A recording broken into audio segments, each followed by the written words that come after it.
Dahil sa mga inilatag na hakbang ni Pangulong Ferdinand R. Marcos Jr. para mapigilan ang epekto ng El Nino, nakapagtala ang Department of Agriculture ng pagtaas sa produksyon ng agrikultura sa unang quarter ng 2024.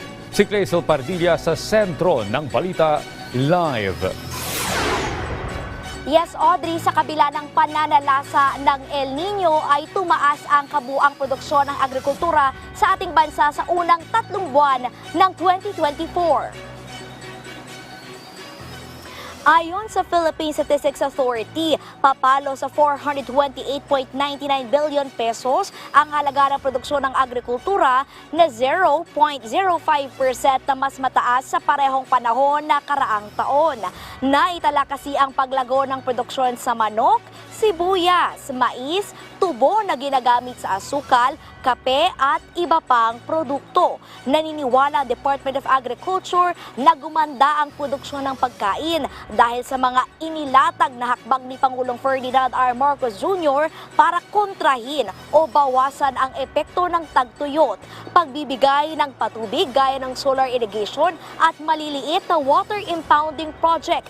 Gayon din ang pamamahagi ng libreng binhi, pataba at makinarya sa mga magsasaka at mangingisda ang tinutukan ng Administrasyong Marcos. Maliit na growth pero ano pa rin yun, positive pa rin kahit papaano despite all challenges na meron kami. We're expecting at least for rice ang total area na madami sa mga 120,000 hectares. That's our initial estimate. Nung sinabi ng Pag-asa na it could be strong to severe El Nino, so yun yung pinagandaan namin para masigurado na mamitigate yung malaking epekto nga na inaasahan namin because of El Nino.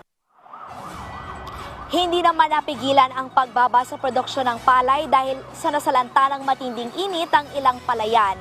Nabawasan din ang produksyon sa aquaculture dahil sa pangamba ng ilang producer na yung matinding init ay maaring magdulot ng fish kill. May menos din sa livestock output tulad na lamang ng baboy, dulot naman ng patuloy na paglaganap ng African swine fever. Sa kabila nito ay positibo ang DA na lalo pang aarangkadang agrikultura sa ikalawang quarter ng taon. Inaasahang magbubunga ito ng mas mataas sa produksyon sa pagkain, mas murang bilihin at mas maraming trabaho. Normally first quarter, bidding, procurement, so pagdating ng second quarter, meron ka ng mga awards. So dyan magpipick up lalo. Malaking employment sa agri kasi land preparation, for rice, for corn, and then yung production din natin sa livestock. Pag lumaki yung production mo, ibig sabihin, pwede mo siyang ibenta na mas mura. Pag maraming supply, posibleng bumaba ang presyo. Samantala, Audrey, ikinalugod ng Department of Agriculture ang paglusot ng amendment sa Rice Tarification Law sa House Committee on Agriculture and Food at kabilang nga rito ay nga naisin na muling magbenta ang National Food Authority ng bigas na mas mura sa palengke upang mapababa ang presyo pero sa panahon lamang ng emergency o masyadong mataas ang presyo ng bigas. Audrey? Okay, Clay, base sa report mo, bumaba ang produksyon ng palay. Ano ang ibig sabihin nito sa supply at presyo ng bigas? Yes, Audrey, bumaba ng 2% ang produksyon ng palay ngayong unang quarter ng 2024 kumpara sa parehong panahon na karaang taon. Pero hindi ibig sabihin na kulang ang supply ng bigas. Ang giit nga ng Department of Agriculture ay nananatiling sapat ang supply ng bigas dahil may mga pumapasok na imported rice na sa ngayon ay papalo na sa 1.6 million metric tons. Una nang sinabi ni Department of Agriculture Secretary Kiko Tiu Laurel Jr. na dahil bahagyang bumababa na ang presyo ng imported rice sa merkado ay maaari nitong mahila pababa ang kasalukuyang presyo ng bigas sa mga palengke. Audrey? Okay, Clay, doon naman tayo sa usapin sa sibuyas. Kamusta ang supply ng sibuyas at ano ang epekto kung mas mataas ang produksyon nito?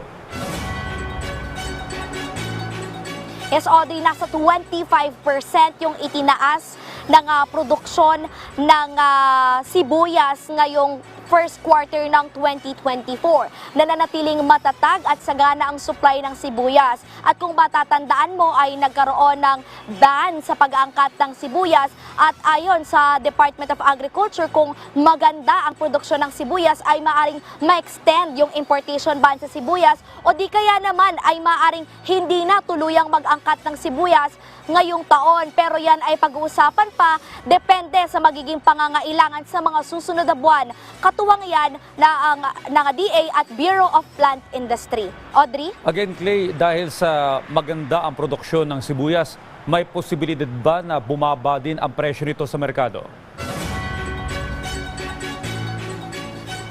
Audrey, ang sinasabi nga ng Department of Agriculture, Law of Supply and Demand. Ang ibig sabihin niyan, kung maganda ang produksyon, kung marami ang supply, ay posibleng bumaba ang presyo ng mga bilihin. Hindi lamang yan partikular sa sibuyas, kung hindi pwede rin sa bigas. Audrey? Maraming salamat, Clay Pardilla.